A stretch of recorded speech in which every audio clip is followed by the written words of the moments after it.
Bismillahirrahmanirrahim. Assalamualaikum.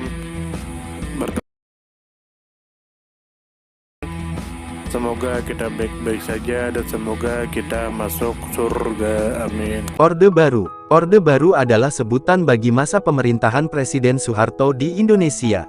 Orde Baru menggantikan Orde Lama yang merujuk kepada era pemerintahan Soekarno. Orde Baru berlangsung dari tahun 1968 hingga 1998. Dalam jangka waktu tersebut, ekonomi Indonesia berkembang pesat meski hal ini dibarengi praktek korupsi yang merajalela di negara ini. Selain itu, kesenjangan antara rakyat yang kaya dan miskin juga semakin melebar.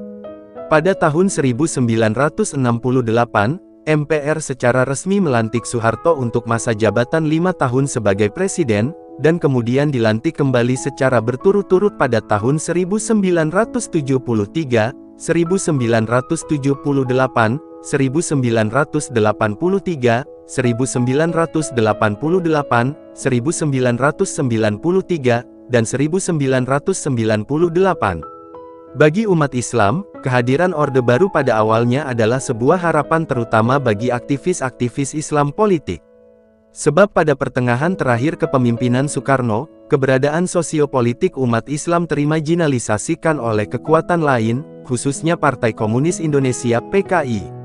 Karena harapan itulah para politisi Islam dan umat Islam umumnya mendukung kekuatan Orba untuk menganyang PKI atas dorongan perbedaan teologis yang bertolak belakang secara diametral dan ideologi umat Islam.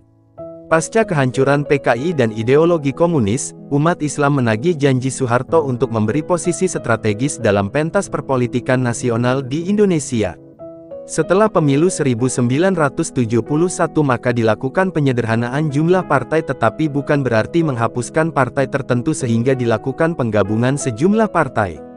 Sehingga pelaksanaannya kepartaian tidak lagi didasarkan pada ideologi tetapi atas persamaan program. Penggabungan tersebut menghasilkan 3 kekuatan sosial politik, yaitu 1. Partai Persatuan Pembangunan (PPP) merupakan penggabungan dari NU, Parmusi, PSII, dan Partai Islam Perti, yang dilakukan pada tanggal 5 Januari tahun 1973 kelompok partai politik Islam. 2. Partai Demokrasi Indonesia (PDI) merupakan penggabungan dari PNI, Partai Katolik, Partai Murba, IPKI, dan Parkindo kelompok partai politik yang bersifat nasionalis. 3. Golongan Karya Golkar masuk ke politik Islam. Peranan umat Islam dalam Orde Baru sangat signifikan sekali. Tercermin dalam gerakan pemberantasan PKI secara besar-besaran yang dikoordinir oleh 2 organisasi besar NU maupun Muhammadiyah. Dalam kapasitas sebagai organisasi massa Muhammadiyah membuat Kokam Komando Keamanan Muhammadiyah, dan NU membuat BANSER, Barisan Serbu, yang mempunyai makna tersendiri dalam penegakan Orde Baru. Akan tetapi, kecenderungan agresivitas umat Islam membuat kecurigaan besar rejim Orde Baru dengan gerakan militerisasi, yang bisa dikemas sedemikian rupa, di mana potensial sebagai ancaman baru. Umat Islam dalam periode ini, tampaknya juga mengalami masalah yang maha dahsyat berkaitan dengan langkah modernisasi yang dilakukan pemerintah Orde Baru, demi membangun kepercayaan dan kesesuaian. Setidaknya umat Islam dalam pandangan Dawam Raharjo, seperti itulah dijelaskan oleh Dawam Raharjo, Islam dan Pembangunan, Agenda Penelitian Sosial di Indonesia, dalam Saiful Muzani, Jakarta, LP3ES, 1995. Lalu dalam era awal Orde Baru tidak mempunyai kesiapan yang memadai untuk merespons sisi utama pembangunan dari Orde Baru. Umat Islam berkecenderungan menarik diri bahkan sampai mempersoalkan konsep modernisasi dan pembangunan. Pada era inilah, tidak menerimanya umat Islam membuat pemerintah mulai melirik kepada kelompok Nasrani dan etnis China, bersama dengan militer membangun basis penggodok strategi nasional dalam lembaga CSIS.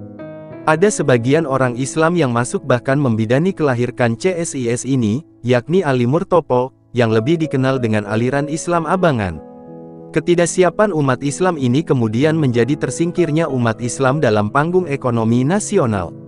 Akan tetapi dalam akses politik, peranan umat Islam tidak bisa dipandang remeh.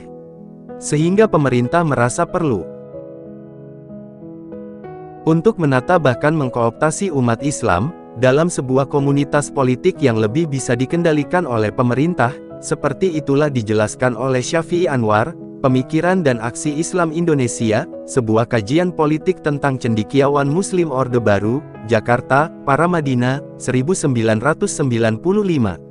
Lalu dalam bentuk penggabungan partai yang dilakukan dalam dua tahap, yakni tahun 1971, dan menjadi satu partai yang berafiliasi dengan asas Islam pada PPP di 1976, penggabungan partai ternyata sangat mengecewakan umat Islam, sehingga potensi booming participation yang akan menjurus kepada gerakan radikal menjadi sebuah keharusan. Timbulnya kasus Tanjung Priok, letupan kelompok DITI, Komando Jihad Konji ternyata mengharuskan pemerintah untuk memotong akarnya, dengan menetapkan asas tunggal dalam UU Keorganisasian. Dinamika terjadi dalam tubuh keormasan Islam dalam merespon satu-satunya asas. Organisasi Besar NU merupakan organisasi yang pertama kali menyatakan kesediaannya, baru kemudian Muhammadiyah menjelang Muktamar Muhammadiyah di Solo. Sedangkan di tingkat organisasi ekstra, terjadi masalah dengan pembubaran diri PII, Pelajar Islam Indonesia, dan pecahnya HMI menjadi MPO dan DIPO. Artinya kesiapan umat Islam untuk merespon sistem politik dalam dua dekade Orde Baru masih menunjukkan masalah di sana-sini. Baru dalam dekade 1980-an akhir, dan menjelang dekade 1990-an awal, respon umat Islam menjadi lebih padu. Kelahiran ICMI di tanggal 8 Desember tahun 1990, merupakan embrio besar kesiapan umat Islam dalam merespon pemerintah.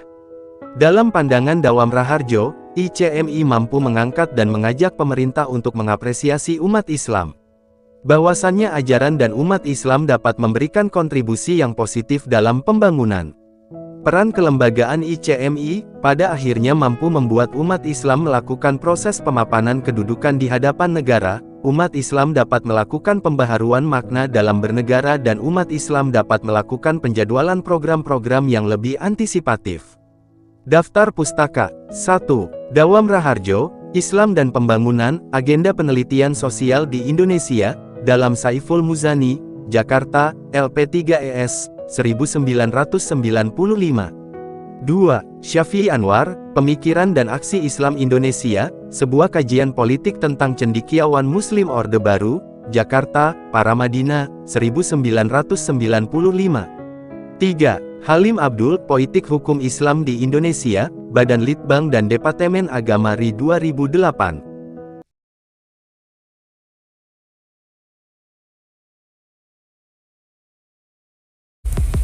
Terima kasih banyak.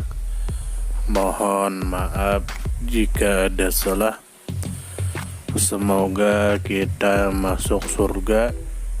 Semoga kita semua disehatkan badan, dilancarkan rezeki, dikabulkan segala hajat. Terima kasih banyak. Sampai bertemu di pertemuan selanjutnya. Salam damai.